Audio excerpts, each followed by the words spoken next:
I mean, I've never been a fan of Googling articles and then reading all the nasty comments. Honestly, I'd be pretty happy if neither of them went into the entertainment industry. Yes, there are people out there who really, really hate my guts because I don't smile enough on the red carpet. Yeah, it has been a while since I've had original music out there, and to be honest, I wasn't sure if I would actually do that again. I'm not gonna lie, and it's difficult. I don't want to make out that the whole thing was, it's all just been lovely and everything's fine. There were days and moments where obviously things were not fine. Danielle Spencer, welcome to the Stellar Podcast. Thank you so much, Sarah. It's lovely to be here. It's lovely to meet you. You're one of the people that I feel like I know. Well, same. I feel like I know you. I've watched a lot of these interviews and I kind of feel as though we've met many times. Oh, well, thank you. That's lovely to hear, and absolutely the same, but we never have. So thank you for being here today. You're on the cover of Stellar. Last time you were on the cover of Stellar 5 years ago in 2020. And rereading that, it was a time where you were talking about how you were finally starting to prioritise your own career. You're about to be on a reality show on Channel 7 at the time. We're just starting to dabble in some music again, doing some covers at the time. So I wanted to ask you 5 years on how that's going, and would I be right in finding a fair bit of that answer in the fact that you're about to release in March of next year your first album of original material in 15 years? Yeah, it has been a while since I've had original music out there, and to be honest, I wasn't sure if I would actually do that again. And then I guess it was sort of around the end of COVID time, and we'd all been locked away, and I started getting that pull towards writing, probably because we're all locked up in our little zoos. And it kind of gained momentum to the point where I thought, okay, I think I've actually got an album in me. And I guess that whole thing of the world shutting down, I thought, why not just put myself out there again and write these songs that I feel as though I have new things to say. I feel as though this is a very different stage of life to when I put out my previous albums. And it just was all very organic and kind of just happened. I got to the end of the process, went, okay, I've written an album, so I'll just push ahead with it. Well, those two things that you touch upon there, being in a sort of a new season of your life, but also having something to say, are very apparent even in the opening lyrics of the first single from the album, which is called Regenerate. Begins with a clap of thunder and includes the lyrics, "I've been gathering dust and cobwebs. It's time to change. It's time to grow." Tell me about that. You don't seem like somebody who had any cobwebs, proverbial or otherwise, but I know you're also an ambassador for Glow, which is a new platform and will include a radio station for female artists aged 35 and over in Australia and New Zealand. So I'm again sensing from your work, from your lyrics, that clearly one of the things that is inspiring you and you want to talk about is this visibility of women over 25, 35, but also these cobwebs. Does that also tie into a little bit of the seasons of your life? Absolutely. I think landing in this stage of life, I think for women can be really challenging and confronting. Like the earth is shifting a bit beneath your feet. You've brought up your kids. They're grown up. You think, okay, now there's time for me, but I've been out of whatever I've been doing for a long time. So you have to, that's where Regenerate comes in. It's like you kind of have to kickstart yourself again and go, okay, I can re-energize myself and reinvent myself and put myself out there again instead of sitting around gathering dust and cobwebs, which I think we can all do a little when we get to middle age and, old age, I guess, as well, or any stage of life. Anybody can get to a point where they just feel like they're stuck or not actually following the things that they really want to do. They get complacent, or they just feel like the opportunities have shrunk. So, yes, I am very passionate about the fact that there are a lot of women over the age of 25 who are not supported in the music industry or by radio. And Glow, the project that you mentioned, is a new music brand for Australian, New Zealand, female and artists to kind of put their music out there, be heard. There's a radio station. There'll be interviews, like musician interviewing musician, which will be kind of interesting, cross-generational, whatever, gender diverse, because they're not supported either. There'll be a live tour series where like 4 artists will get together and all be on the same bill, so everybody can share each other's audiences. So it's going to be, I think, a really great platform for all those women that are not young pop stars who still have a lot to say and are probably doing the best work of their careers but can't get their foot in the door. It's like a lot of artists that you think would easily get on the radio don't. There wasn't a single female Australian artist in the top 50 airplay for 2023 or 24.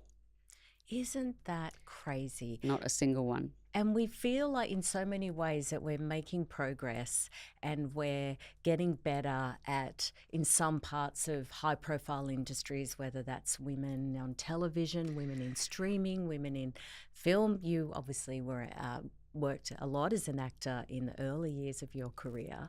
What is it about music that it is clearly in some ways still such a young person's game? Sarah, I honestly don't know. And I think there has been progress made in the acting world, definitely. I think we're seeing fantastic performances and TV shows, movies headed by women in their 40s, 50s, 60s, 70s. Music is probably slower to catch up because I don't know if it's the fact that obviously young people consume a lot of music, so maybe they just keep directing it at them. But those of us that are getting older, we still want to listen to music. And personally, I want to hear the messages of people, close to my age, as well as lovely, fresh, new stuff.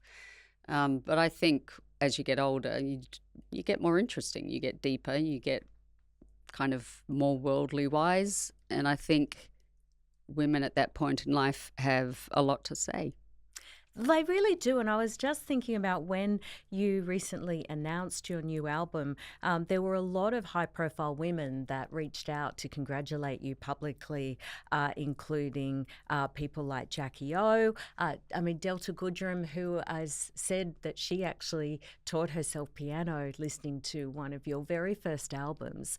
So I love this notion about other women in the industry supporting other women in the industry too. We can tell from even that small response of celebrities that it's clearly a message that people are hungry for.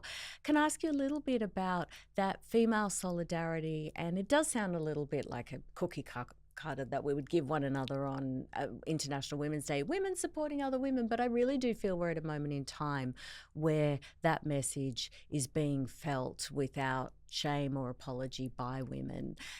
What's your observation on that? Yeah, exactly that. My observation is that women are ready in music, we're talking about that specifically at the moment, are kind of ready to join forces and lift each other up. It's not I think maybe when you're younger, it might feel like a competition. There's only room for me, or there's only room for so many of us. But then as you get older, obviously, you understand there's actually room for everybody. And there's something very interesting about getting diverse artists to get on a bill which is what will happen with the tours on Glow. There'll be at least four diverse artists. So sharing all their audiences together so they get that extra exposure. And I think there is a sense of camaraderie in women in music because we all know it's very difficult to get support. It really is. And what about in your own life? You, like me, a mum of two boys, Yep. so can definitely feel a little bit outnumbered sometimes by the testosterone in the household front. For me, my female friends are a huge part of my life. What about for you behind the scenes, outside of the industry? What role do other women and female friends play in your life? A huge role. I mean, I think I still have friendships with the girls I went to high school with from the age of 11. Uh, they all still get together very regularly, and that's, it's quite a gang of girls, women, which I think is lovely that we've all stayed in touch. My first job out of school was a musical. I was dancing and singing in that, called Rasputin, and to this day, that group of girls are still some of my closest friends.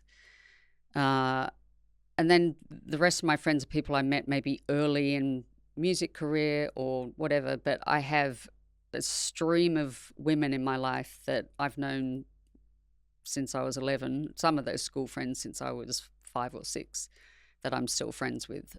And I think it is really important for women to have that kind of support from other women. The beauty of that, I imagine also, Danielle, is that you have people that you bear witness to one another's lives, don't you? Yeah, and I think there is something magic about people that have known you since you were a kid, because there is a sense of real family and connection there. It's like these people have watched you literally grow up. And my girlfriends from school, for instance, have been very supportive through my musical years, turned up at gigs, and, they're all there cheering me on. So I just think it's really lovely to kind of have people around you that have known you for a long time. Well, you mentioned being in Rasputin when you were very young, and a friend of yours being a theatre performer. Is being in a musical anything that you would consider to do again in future? Yeah, I'd consider it. I think for a few years there I thought I wouldn't, because having kids, I didn't want to be working every night. I liked to try and be home to put them to bed and give them dinner and have that kind of hangout time after their school day. So I didn't kind of chase it for that reason. Now that they're older, I'm probably more open to it, but it would have to be something that really kind of spoke to me. And you obviously perform on stage fairly often. You've got a couple of gigs coming up, including, as I mentioned, working with Delta on her Christmas special. Tell me a little bit about stage nerves. Does that still happen? Have you found that it's something that you've gotten better at? Because some performers, which sounds counterintuitive, say sometimes that can get a little bit worse as your career progresses. And as you say, you weren't working for quite a while there while you were focusing on raising your two sons. So how's the live performance aspect of things playing out for you? It's funny, Sarah, because it's kind of, in a way, it's sort of both for me. Like there's maybe part of you that feels it's harder because you don't have that kind of youthful naivety and optimism, and there's a little more, I don't want to say arrogance, but that saying, the arrogance of youth, in terms of I'm invincible, I can do this. And as we get older, generally we kind of get more humility, more empathy, and we're more aware of the fragility of things. So, and also, as a singer musician putting yourself out there, that you're not a 25-year-old pop star, you're much older than that. So you can feel a bit like, I know I'm not meant to be doing this, but I'm doing it anyway. I don't care that I'm older, but So nerve-wise, I would say on one hand, I don't care as much what people think of me in terms of I'm not really trying to please the audience. I've written an album that full of things that I wanted to say that is authentically me. And so performing that, I'm not feeling overly anxious about that. But having said that, there's the kind of background noise of, yes, there were a lot of years where I wasn't performing a lot, so I've got to kind of work hard to get myself, back match fit. Match fit, Yeah. exactly. I love that answer. It really nails the complexity of Yeah. everything in the world, doesn't it? Yes. It's a little bit of this and a little bit of that. Yeah. It's like as we get older, we simultaneously get more confident and less confident. Exactly. No, it really, really resonates with me. And when people like me ask a question and it sounds like there's sort of a yes or no, and there's like, actually, It's both. it's both. Yeah, it is complex getting older. It's like there's a lot of things that are confronting, but then there's another side of it where you don't care as much what people think. And I guess because you're not at the beginning of your career and trying to take on the world, the pressure isn't as great. So you were a relatively young mum. Your sons, as you say now, your youngest, I think, is 19. Your eldest is 22. Can I ask a little bit how they feel about your career and you starting to focus a bit on that? Because I think it's so interesting when somebody has really prioritised raising them and, you did take a step back, and logistically also, of course, you had to, because their dad, Russell Crowe, obviously his job was not your 9 to 5, to put it mildly. There was a lot of travel and being away. Yeah. How do they feel about it? Are they supportive of your career? Do they ever talk to you about their reflections now that they're getting older, if they can see the sacrifices that you made for them? They are supportive. I think it can be a little odd for kids when they've seen you as mum to then be doing something that's putting me out there in a different light. So I don't think it's necessarily completely comfortable for them, even watching their dad, who they have seen on screen their whole lives.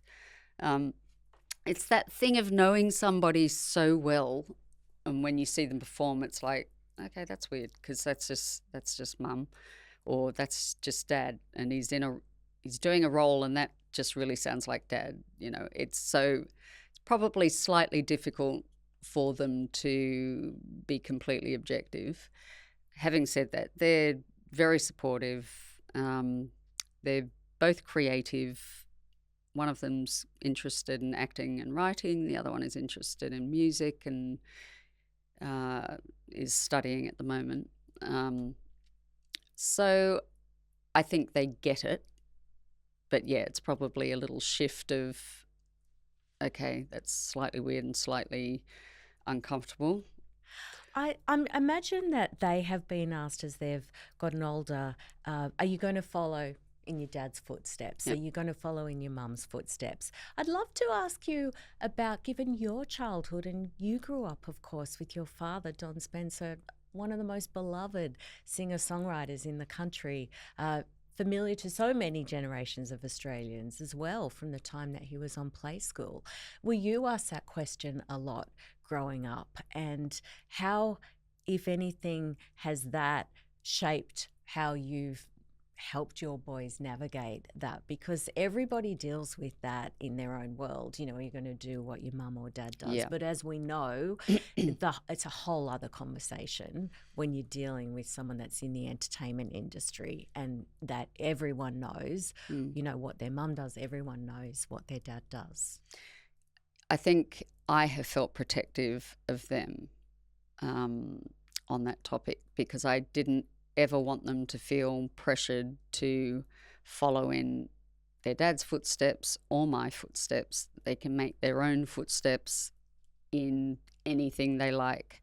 In fact, honestly, I be pretty happy if neither of them went into the entertainment industry. They're both interested in their own ways, but it's a really hard industry. So I would be very happy for them to go any which way, and I tried to make sure I conveyed that to them. And are they, would you classify yourself as an empty nester now? Because obviously with Regenerate, as you say, there's this real theme of what happens as you enter an era of your life when your children are growing up and What going now? on their own path. So what actually now, what does the day-to-day look like for you? Well, they're still at home, so I don't have an empty nest. I have both sons, and my older son's beautiful girlfriend has lived with us for 6 years, I think. And she's gorgeous. So I've got 3 kids, or, young adults at home. So it's not an empty nest. It's a full nest, but, I'm obviously not having to run around and do the school thing and all of that. So I'm kind of enjoying this phase. We've had a few different people here on the Stella podcast who are navigating empty nest. Children have moved overseas for work or interstate to study. That's hard. And really hard. Yeah. And I mean, the opportunities that come with it, which again is what your album touches upon, but the absolute heartache and heartbreak of it. I remember interviewing Jennifer Lopez a couple of years ago, and she said, I thought I'd had my heart broken. No, like my children getting older is the biggest heartbreak. And her children are still at home. I mean, her children, I think, are around the same age as mine. So the heartbreak can start quite early. Yeah, because you start realizing, oh, okay, that's not going to be my forever. They're going to just go off and do their own forever without me. It's hard. And yeah, nobody talks about that with women. I think it's hard for a number of reasons. That's one of them, that you have focused so intensely on your kids for a couple of decades. Then, they leave home or do their own thing. And you think, okay, great, that leaves me time to do my thing, but what is my thing now? Because I've been at it for a long time. And then you have to start worrying about your parents because they're getting older. So you're sandwiched between, you still have responsibilities to your grown kids and you're still watching how they're navigating their 20s or whatever, and your parents getting older. So then there's that added pressure as well. And no one really discusses that very much. I think that's part of the middle age women getting depression, or there's a lot of autoimmune syndromes that are very prevalent in middle-aged women, pain syndromes, and it seems to be partly hormonal, but I think it's also partly because the world has shifted and there are new pressures and, the heartbreak of the kids growing up and all of that, and okay, here I am now, and what do I do now? I completely relate to that, and I think so many people would. As you say, it's not a discussion that we necessarily have enough. I was actually going to ask you about your experience. Had you identified with that sandwich generation description? Do you mind talking a little bit more about your own experience of it? Well, I'm lucky in that my parents have been very active and young for their ages, and still are. There's been a couple of health issues along the way for both of them, but they are still both kind of highly functioning. My father's still running the Australian Children's Music Foundation, getting music out to underprivileged kids, and so he's very actively still engaged in music and life, and so is my mother. I also have a stepfather, and he's had a lot of serious health issues over the last year or two. So that's been, difficult for all of us as a family to kind of come to terms with, because things change. You're used to your family gatherings being one thing, and then they change a bit because somebody's ailing and It's confronting and sad, but I guess all you can do is kind of try and have the most good times together that you can. Grab it while it's still there. I wanted to ask you, you are going to be performing later this month at your ex-husband Russell Crowe's indoor garden party at Sydney's Enmore Theatre.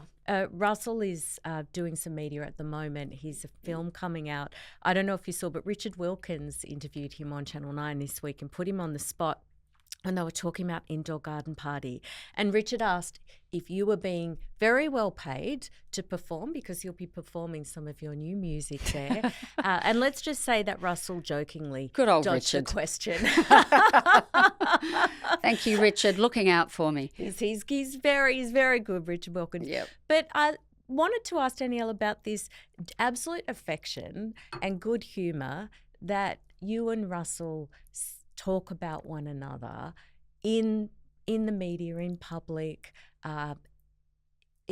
even though you've been divorced for about 7 years. But for you and Russell, I genuinely would say it's been one of the most convincing and public and really inspiring cases of a couple who have co-parented and spoken about, as I say, each other with absolute warmth and affection. And that moment was just one of many. Russell was also on Kyle and Jackie O this week, where he was talking about an anecdote involving you where when he was filming Master and Commander and said that you came on set and he thinks you were quite taken with the look of him in his Navy uniform. Yes. I mean, this is something that we don't always see about exes.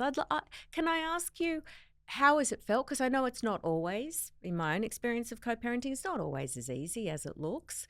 What drove you to do that as a couple, and of course for you individually?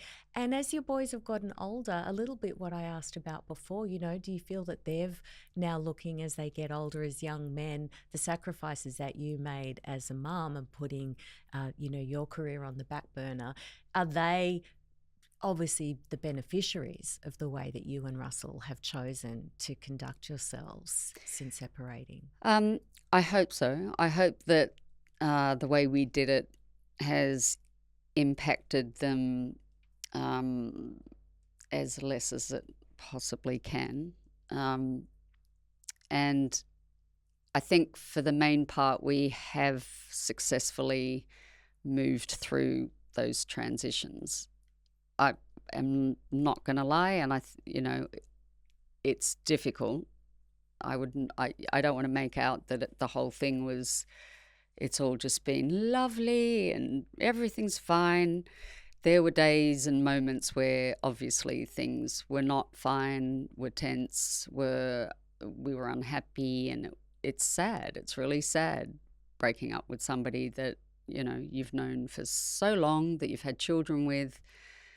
Me kind of breaking up the family, and it felt very much like I was driving that. So I had to deal with my almost sense of guilt that I was fracturing the family. But obviously I did it for a number of reasons and wouldn't have done it if I didn't feel it had to happen.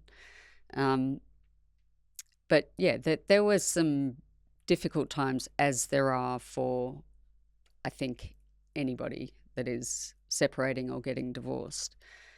So I just want to clear that up and say we were not perfect, and we're still not. But we started as a friendship, working together on the movie The Crossing, and we were friends for quite a while before we even got together. So the respect was kind of there, the friendship was there.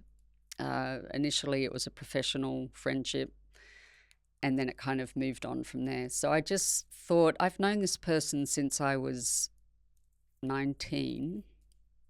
I think that's when I did The Crossing, and he was 25. And to me, it's just incredibly sad and even through other relationships that we had, we were together and not together and together and not together, even through other relationships, we still stayed in touch. And when he was spending a lot of time overseas filming, and I was here doing music and acting, Um, we'd still get together when he came to Sydney, hang out, chat. He'd call me from overseas.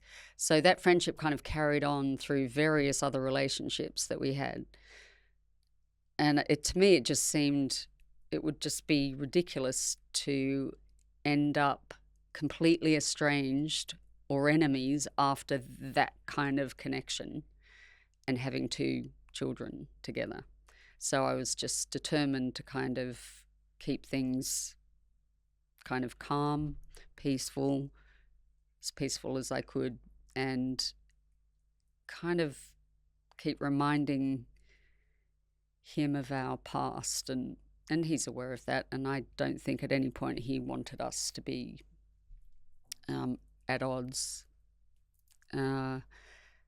So yeah, hopefully we've done it in a way that hasn't damaged the children too much. They seem to have come through it pretty well. You know, you and Russell have both repartnered. So inevitably, even with the indoor garden party, there'll be rumours that, oh, you know, there's friction between Danielle and, you know, Russell's partner. How do you pay any attention to that? Not really. Yeah. Yeah. No, because there's no recourse. So if you can't do anything about it, just don't engage with it.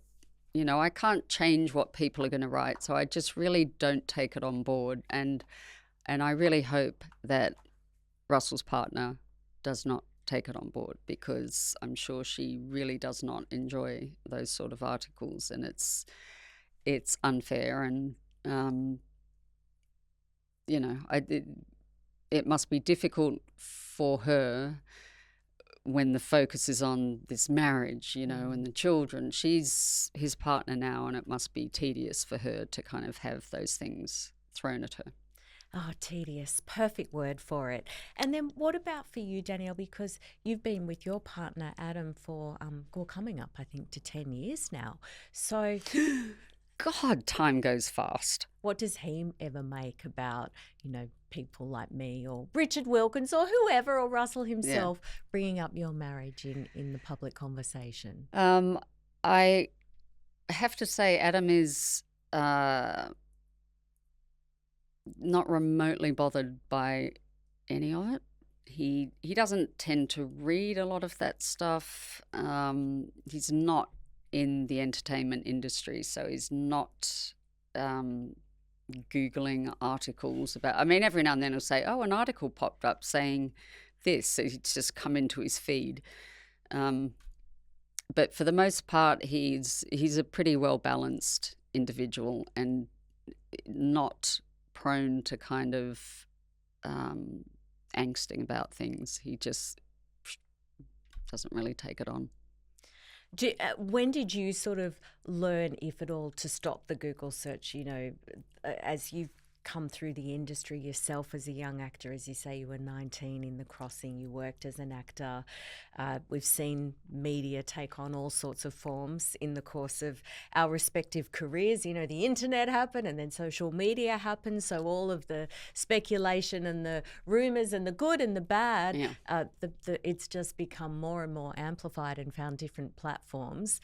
Was there a moment in your career where you thought, I'm just not going to listen to this, I'm not going to look at news alerts, there's certain things I'm going to shut out so I don't hear it?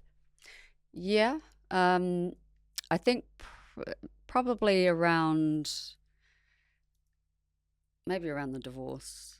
I mean, I've never been a fan of Googling articles and then reading all the nasty, bitchy comments that people post after. I just think if that's how you're spending your time, you're not worth reading. So I don't take any of that on, because basically those people just hate everybody, so who cares?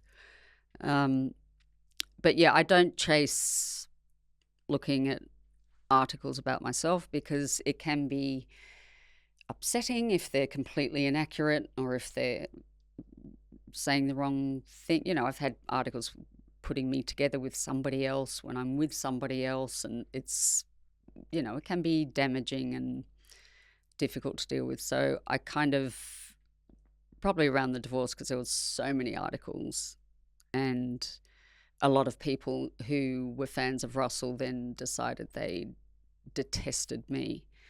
So I just kind of went, it's just not worth looking at. Why waste my life doing that? Damn straight. Tedious again, isn't it? Somebody will send you something going, look at this, what somebody said about you. And you go, oh, okay. So, yes, there are people out there who really, really hate my guts because I don't smile enough on the red carpet. Who cares? God. Well, you must have visceral memories, maybe hopefully not current, of people and photographers yelling at you to smile when you're on the red carpet. I mean, I hear it. Oh, yeah. And what goes through your mind when someone's going, smile, smile, and you got 50 it's billion? Just like, what am I smiling at? I'm just standing here in my finery on a carpet looking at 50 photographers.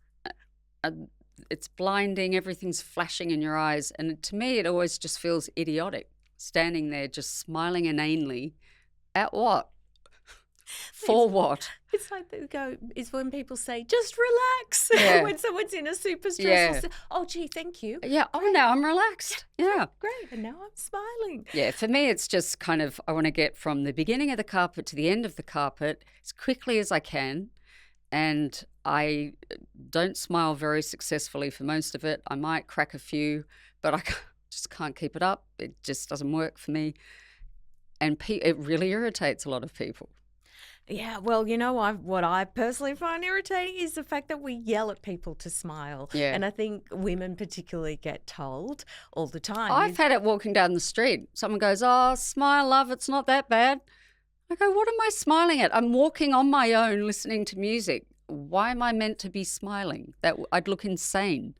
I mean, you know, if we were going to sign a petition, I mean, I'm not much of a petition person, Danielle. I don't know if you are, but I would be tempted to launch one to say, could we make 2026 the year that we stop telling women to smile? To smile. Well, smile when it's called for. Exactly. When it's real. Yeah.